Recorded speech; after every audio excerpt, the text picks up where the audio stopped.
हम तो सोचते हैं ये जीव निकल के अपने घर जाए, लेकिन वो खुद तो जाता नहीं, बल्कि वो हमको भी ले जाने का प्रयास करता है, अपनी तरफ खींचता है, हमको भी ले जाना चाहता है। काल का जीव माने नहीं कोट को समझाए, और हम तो खींचो लोग को बांधा जमपुर जाए। वो जमपुर ही जाएगा, उसे कितना भी समझाया जाए, उसके अच्छी बातें उसके समझ में नहीं आती हैं। ये इतना सुंदर मानव तन पाया है, अभी समझ लो। जवान हुए जवानी रंग छाया करत फिरे मन मानी, जवान हुए जवानी रंग छाया करत फिरे मन मानी, पर तिरियन को ताकत डोले तुझमें चढ़ी जवानी। अरे हाँ, तुझमें चढ़ी जवानी, ये झूठी काया झूठी माया, ये झूठा तेरा व्यवहार रे, झूठी सारी नागरिया, नाम भज ले रे, सतनाम भज ले रे। क्यों भूल गया है करार रे, वादा भूल गए हो? अब समझ में आएगा कब, जब बुढ़ापा आ जाता है। वृद्ध हुए तन रोग सताए, बुढ़ापा शरीर आ जाता है, रोग शरीर में लग जाता है, कानों से सुनाई नहीं पड़ता, आंखों से दिखाई नहीं पड़ता, दांत टूट गए, गाल पचक गए, मुख से नहीं निकले बाणी। अरे हम जानी की तुम जानी, नर्तन पाए भजन नहीं की ना, वृथा गमाए दई जिंदगानी। वृथा में जीवन चला गया। तो वृद्ध हुए तन रोग सताए, अब ना बने बनाए। बुढ़ापा जब आ गया, शरीर में रोग लग गया, फिर बनने बनाने वाला नहीं है। फिर कोई सोचे कि अब हम तपस्या कर लें, भक्ति भजन कर लें, अब तो केवल रोना ही रोना रह जाएगा। कोई तुम्हारे पास बैठेगा, ये दर्द हो रहा है, ये तकलीफ है, मेरा शरीर साथ नहीं दे रहा है, कमर दर्द है, गांठ में दर्द है, आंखों से दिखाई नहीं पड़ता है, क्या बताएं, दांत भी टूट गए। मतलब आपका जीवन दुख में हो गया। फिर आपको भक्ति भजन अच्छी नहीं लगेगी। भक्ति भजन उसी समय अच्छी लगती है अगर बचपने से भक्ति आपके जीवन में है, तो बुढ़ापा में भी आपको भक्ति अच्छी लगेगी। और जो लोग सोचते हैं बुढ़ापा में भक्ति करेंगे तो नहीं बनेगी। वृद्ध हुए तन रोग सताए, अब ना बने बनाए, अब बनने बनाने वाली नहीं, क्योंकि शरीर में बहुत सारे रोग लग गए हैं। और शुरू से आपने भजन नहीं किया, भक्ति नहीं किया, तो ऐसी अवस्था में जब आपका शरीर बूढ़ा हो गया है, शरीर में तमाम रोग लग गए हैं, ऐसी स्थिति में आपको बिल्कुल कतई भजन सत्संग अच्छा नहीं लगेगा। साहब कबीर कह रहे हैं, वृद्ध हुए तन रोग सताए, अब ना बने बनाए। होगा क्या? उस समय आप ना तो भजन कर रहे हैं, ना भक्ति कर रहे हैं, और ना ही आपके व्यवहार आचरण अच्छे। क्योंकि कुछ लोग बुढ़ापे पर भी अपने बेटे को गाली देते हैं, अपनी बहू को गाली देते हैं, उल्टी सीधी बातें करते हैं, और फिर भी सोचते हैं मेरा बेटा मेरी सेवा नहीं कर रहा है। अपने बच्चे से प्यार नहीं किया, अपनी बहू से प्यार नहीं किया, वो तुम्हें कब देगा खाना, क्यों देगा पानी, क्यों करेगा आपकी सेवा? अरे सेवा तो उनकी होती है। या तो आप चुप रहें थोड़ा सा, या तो भक्ति भजन करें, बैठ के शांति पूर्वक भजन सत्संग करें, सारे लोग आपको प्यार करेंगे, सारे लोग आपको पसंद करेंगे। लेकिन जीवन में तो आपने कुछ किया नहीं, और मरने के समय भी आप उल्टी सीधी बातें करें, गाली गलौज करें, वो कभी भी बेटा बहू आपको भोजन नहीं देंगे। बेटा बहू भोजन इसी शर्त पे देंगे जब आपका व्यवहार अच्छा हो। ऐसा ना सोचो कि पैसा मेरे पास है तो बेटा बहू देगा खाना, नहीं देगा। पैसा किस काम का? आपका आचरण, आपका व्यवहार, आपको भोजन नहीं, सेवा भी आपकी होती है, सब कुछ होता है, लेकिन आचरण व्यवहार अच्छा होगा तब। और अगर आचरण व्यवहार अच्छा नहीं है तो याद रख लेना, वही बेटा वही बहू आपको घर से बाहर निकाल देंगे। पैसा होने के बावजूद भी आपको कोई अच्छा नहीं कहेगा, क्योंकि आपने पैसा तो जोड़ा है लेकिन व्यवहार नहीं जोड़ा है।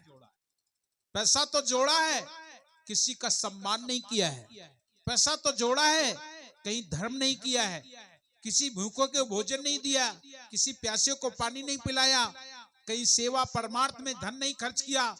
जोड़ जोड़ भर लिए खजाने, जोड़ जोड़ भर लिए खजाने, फिर भी तृष्णा अड़ी रही। जोड़ जोड़ भर लिए खजाने, फिर भी तृष्णा अड़ी रही। और पड़े रहे सब अंगले बंगले, खाली बारा धरी रही। ये सब यही छूट जाएगा, कुछ साथ नहीं जाएगा। इसलिए साहब कबीर कहते हैं, खा ले पी ले ले ले दे ले, यही बात है अच्छी। और दिनाचार सदगुरु का भजले, क्या बांधे गांठी। और दीवाने मन को तेरा साथी, कोई साथ नहीं देगा। अंत में आपका साथी कोई नहीं होगा। अंत में अगर आपका कोई साथी होगा तो केवल केवल साहब कबीर के वचनानुसार कौन साथी होंगे? अंत में आपका साथ देने वाला कौन होता है? बस संत सगा, गुरु सगा और सगा निज नाम। और कहे कबीर या जीव को तीन ठाव विश्राम। आपके अंत में तीन सहायक होंगे। संत सगा, संत जनों के पास आप जाओगे, बैठोगे, बढ़िया सा सत्संग सुनाएंगे। किसी कष्ट में फंसे हो उसके निवारण के लिए आपको तमाम दृष्टांत, तमाम उपाय बताएंगे। संत सगा। और गुरु सगा, गुरु हमेशा, गुरु दया का सागर होता है। सदगुरु कबीर आए ही इसलिए है। गुरु दया सागर ज्ञान आगर शब्द रूपी सदगुरुम। वो ज्ञान के, गुरु दया के सागर हैं, ज्ञान के आगर हैं। वो सदगुरु हैं, इस संसार में गुरु रूप में प्रकट हुए हैं। उनका काम ही है केवल अपने जीवों को सतमार्ग बता के उन्हें लोक ले जाना, सतलोक ले जाना। तो गुरु सगा होता है, वो तुम्हारा ध्यान भजन पूजन की ओर मन आकर्षित करता है और मन निर्मल करके अपने लोक को ले जाता है। तो संत सगा, गुरु सगा और सगा निज नाम। कुछ लोग गुरु के पास नहीं जा सकते हैं, जल्दी जल्दी नहीं पहुंच पाते, पैसा नहीं होता है या कोई समस्या होती है, वो गुरु दर्शन के लिए नहीं जा पाते हैं। तो उनके पास नाम होता है, और जो नाम होता है और जो नाम का सतत स्मरण करते हैं तो अंत में वो आपको नाम भी सहायक होगा। मैं कबीर बिचलो नहीं, शब्द मोर समर्थ। साहब कबीर कहते हैं, मैं कबीर बिचलो नहीं, शब्द मोर समर्थ। और ताई लोक पहुंचाइयो, जो चढ़े शब्द के रथ। वो नाम है, वो नाम रूपी जहाज में बैठो, शब्द रूपी जहाज में बैठो। वो नाम तुम्हें दिया गया है, उस नाम का सुमिरन करो, वो लोक ले जाने का कार्य करेगा। इसलिए साहब कबीर कहते हैं, संत सगा, गुरु सगा और सगा निज नाम। निज नाम का मतलब वही निज नाम है जो हमारे पूज्य सदगुरु के द्वारा, सदगुरु कबीर साहब के द्वारा, उनके वंशजों के द्वारा, वंश गुरुओं के द्वारा जो सार शब्द दिया जाता है, वो सार शब्द है। सार शब्द सदगुरु से पावे, बिन सदगुरु भव भटका खावे। वो सार शब्द हमारे हुजूर प्रकाश मीनाम साहब देते हैं। वर्तमान में है 16वें वंश गुरु के रूप में उदित मीनाम साहब का आगमन हो गया है। इनका और कोई उद्देश्य नहीं, केवल एक ही उद्देश्य है।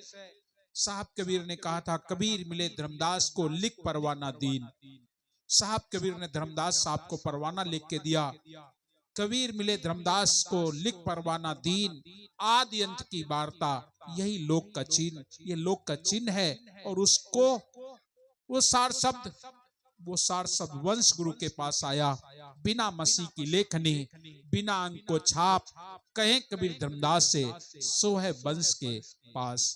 वो वंश गुरुओं के पास है, वो सार शब्द है, वो नाम है जो सदगुरु के द्वारा आपको प्राप्त होता है। वो नाम भी आपका अंत में सहायक होता है। वो नाम भी आपको अंत में सहायक होकर के आप उस नाम के माध्यम से अपने निजलोक, निजधाम, परम धाम को प्राप्त करेंगे। इसलिए नाम का सुमिरन करें, ये मानव जीवन सार्थक बनाएं। इसलिए साहब कबीर कहते, अरे मन मूर्ख बावला, तेरी सदा न देही। ये रहने वाली नहीं, सदा नहीं रहने वाले हो, जाना है, एक दिन जाना होगा जरूर। कुंभकर्ण रावण बड़जोधा कहते थे अमसूर, वो भी जग में रह न पाए, मिल गए माटी दूर। एक दिन जाना होगा जरूर। राम लखन अमर जो होते होते हाल हजूर, वो भी उनको भी जाना पड़ गया। राम लखन अमर जो होते होते हाल हजूर, और कठिन काल ने उनको खाया, हो गए चकनाचूर। एक दिन जाना होगा जरूर। जाना है तो कैसे जाना है? मरण मरण सब कोई कहे पर मरम न चीन्हे कोई। सब लोग कहते हैं मरना है मरना है मरना है, लेकिन मरम तो जान लो, मरना तो है, कैसे मरना है? जो अच्छे लोग हैं वो क्या कहते हैं? एक दिन मरना है भाई, इसलिए गलत कार्यों से दूर रहना है, मुझे ये कुछ नहीं करना है, गलत कार्य छोड़ देने नहीं करने हैं, एक दिन तो मर जाना है भाई, मुझे उस दरबार में जाना है, क्या जवाब देंगे? इसलिए अच्छे लोग अच्छे कर्म करते हैं, भक्ति भजन करते हैं, सत्संग करते हैं, नाम का सुमिरन करते हैं, सेवा उपकार करते हैं, परमार्थ करते हैं। ये अच्छे लोगों का कार्य है। लेकिन जो बुरे लोग होते हैं वो लोग क्या कहते हैं? अरे एक दिन तो मरना ही मरना है भाई, अरे खा पी लो कर लो मौज, एक दिन तो मर ही जाना है। लेकिन ये नहीं मालूम है कि मर के जाना कहाँ है, कहाँ जाओगे? अगर आपने बुरे कर्म किए हैं तो याद रख लेना, नाना प्रकार के सूकर कुकर गधा कुत्ता बिल्ली नरक में डाल दिए जाओगे, पड़े रहोगे वहीं पर। और अगर अच्छे कर्म करोगे तो अच्छे कर्म करने के बाद आपने अगर सदगुरु की शरणागत हो गए, सदगुरु कबीर साहब की वाणी को श्रवण करके और उनके सार शब्द में पहुंच गए, तो निश्चित ही आपकी मुक्ति हो जाएगी, आप अपने निजलोक निजधाम परमधाम सत्यलोक को प्राप्त करेंगे। और अगर आप वहां नहीं आए फिर भी आपने अच्छे कर्म किए हैं तो एक बार पुनः आपको मनुष्य तन मिलेगा कि जा बेटा फिर से भजन कर और चल अपने घर, ये तुम्हारा देश नहीं है, रहना नहीं देश बिराना है, ये बिराने देश में रह रहे हो, अपने घर चलो। तो साहब कबीर कहते हैं, अरे मन मूरख बावला तेरी सदा न देही, और काहे न सुमिरो नाम का गुरु परम स्नेही। सदगुरु हमारे परम स्नेही हैं, कितना सुंदर सुंदर उदाहरण दे रहे हैं। अरे मन मूरख बावला तेरी सदा न देही, और काहे न सुमिरो नाम का गुरु परम स्नेही। फिर कह रहे हैं 16 जोजन दल चल, साहब कहते हैं सोने सी लंका रही भई धूरा धानी। जो लोग पैसे पर घमंड करते हैं, मेरे पास बहुत सारा पैसा है, पैसे से ऐसा कर लूंगा वैसा कर लूंगा, या बहुत बड़ा परिवार है मेरे पास, परिवार का घमंड, पैसे का घमंड, पद प्रतिष्ठा का घमंड, उनके लिए इशारा करते हैं साहब। और क्या कहते हैं? 16 सोने सी लंका रही भई धूरा धानी, सोने जैसी लंका काम नहीं आई, मिट्टी में मिल गई।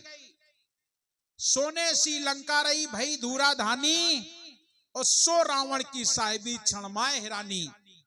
क्षण में इतना बड़ा परिवार, बहुत सारा पैसा और बहुत सारा योग यज्ञ जो भी उन्होंने किया था, तपस्या, कोई काम नहीं आई, क्योंकि आचरण से हीन हो गए थे। और जो आचरण से हीन होता है उसके पास कुछ भी हो सब व्यर्थ हो जाता है। आज रावण का सब व्यर्थ हो गया। सोने सी लंका रही भई धूरा धानी, सो रावण की साहिबी क्षणमाए हिरानी। अरे मन मूरख बावला तेरी सदा न देही, और काहे न सुमिरो नाम का गुरु परम स्नेही। नाम का सुमिरन करो, सदगुरु परम स्नेही हैं, आपका स्नेह है, उनसे स्नेह करो, प्रेम करो, मानव जीवन को सार्थक बनाओ। दूसरे चौपाई में साहब कहते हैं, जरा ध्यान दीजिएगा, रावण के पास कोई कमी थी क्या? सारे सब कुछ, धन था, पद था, राजा था, सबसे बड़ी उम्र वाला, इतना नहीं कि छोटी उम्र हो, 64 युग तक जीने वाला, उम्र भी बहुत, परिवार भी इससे बड़ा आज तक के इतिहास में नहीं सुना गया, इससे बड़ा और किसी का परिवार नहीं हुआ। 1 लाख पुत्र, 1.25 लाख नाती, इतना बड़ा परिवार वाला, सोचो। और लंका जैसा कोट और समुद्र जैसी खाई, इतना सुरक्षित जगह, वहां कोई पहुंच नहीं सकता। लंका सी कोट, समुद्र सी खाई, और ता रावण की खबर ना पाई। विद्वानों में महान विद्वान, तपस्वियों में महान तपसी, और जाति में भी उत्तम ब्राह्मण कुल का था, उत्तम ब्राह्मण है। सोचो, सब कुछ अच्छे हैं, लेकिन आचरण से हीन हो गया, खान पान खराब हो गया, संतों से टैक्स ले लिया, संतों को सताना शुरू कर दिया, माता सीता का हरण कर लिया, दारू शराब के नशे में रहने लगा। अंत में हुआ क्या? राक्षस कहा जाने लगा।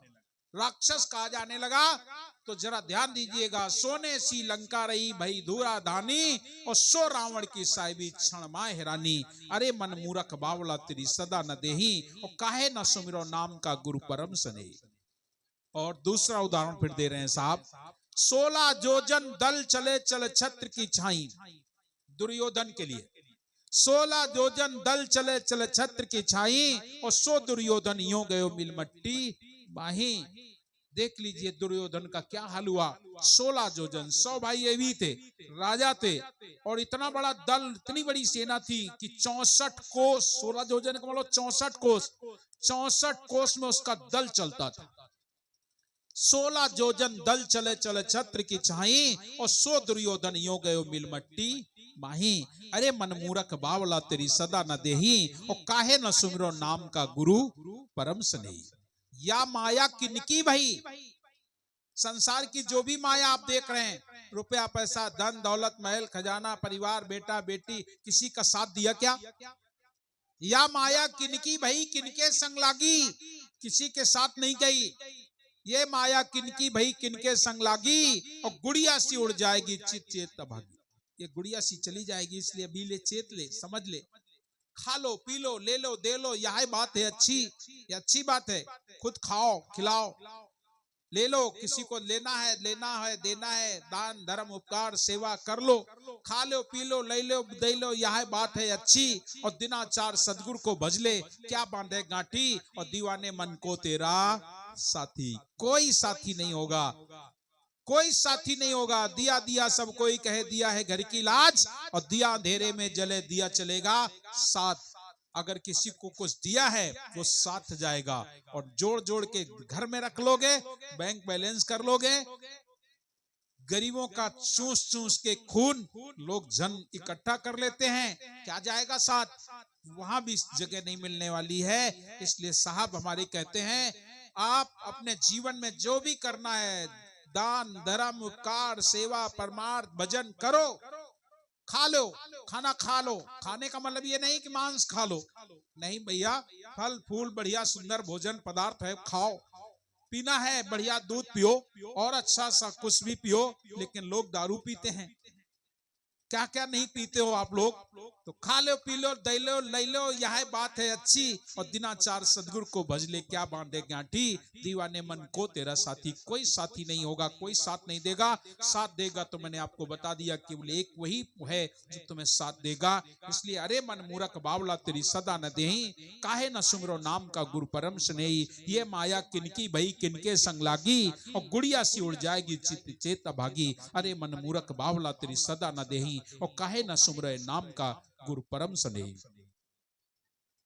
बड़े उदास मन से साहब कह रहे हैं, कहें कबीर कासे कहो, मैं अपनी बात किससे कहूं? कहें कबीर कासे कहो, कोई नहीं अपना। संसार में सब बेगाने नजर आ रहे हैं। कहें कबीर कासे कहो, कोई नहीं अपना, और ये दुनिया बह जाएगी जैसे रैन का सपना। ये संसार बह जाएगा जैसे रैन का सपना हो। कहे कबीर कासे कहो, कोई नहीं अपना, ये दुनिया बह जाएगी जैसे रैन का सपना। अरे मन मूरख बावला तेरी सदा न देही, और काहे न सुमिरो नाम का गुरु परम स्नेही। सदगुरु परम स्नेही है, वो सदगुरु कबीर इस संसार में बाहर बाहर आते हैं। सतयुग में सत्सुकृत कहलाए, त्रेता नाम मुनिंद्र धराए, द्वापर करुणामय कहलाए, कलयुग नाम कबीर धराए। चारों युग दर प्रगट शरीरा, माया रहित हरि सब पीरा। चारों युगों में आकर के और आपके कष्ट को हरण करना चाहते हैं, लेकिन आप हैं कि साहब की बात को स्वीकार ही नहीं कर पाते हैं। मान लो जान लो, ये मानो तन बार बार नहीं मिलने वाला है। सुर दुर्लभ तन पाई के करत न तनिक विचार। अरे विचार कर लो, सोच लो, ये मनुष्य तन तुम्हें किस लिए मिला है? बाद बाकी भोजन छाजन मैथुन कर्मा ये तो पशु पक्षी भी करते हैं, वही तुम कर रहे हो तो क्या फायदा हुआ? मनुष्य तन तो तुम्हें इसलिए मिला है कि हम अपने जीवन को भक्ति भजन सत्संग में लगाएं, मानव जीवन को अपने निजलोक, निजधाम, परमधाम, सत्यलोक को प्राप्त करने के लिए आपको ये मानव तन मिला है। तो प्रियजनों, अपने मानव जीवन को सार्थक बनाने का प्रयास कीजिएगा। आप संसार में रह करके तमाम दुनिया के कर्म कर लेते हो, तमाम दुनिया के कर्म कर लेते हो, लेकिन धार्मिक कर्म कोई बिरला कर लेता है। हाँ, क्या कहते हैं, भक्ति भजन हरि नाम है दूजा दो कपार, मनसा वाचा कर्मणा कबीर सुमिरन सार। सुमिरन सार है। आपके घर में बेटा बेटी जन्म लेते हैं, छठी करवाते होगे, बरहों कराते होगे, तो बहुत सारे लोग डीजे बजवाते हैं, पार्टी करते हैं, करते हैं ना, पार्टी कर लेना, डीजे बजवा लेना, ये तो कर लोगे,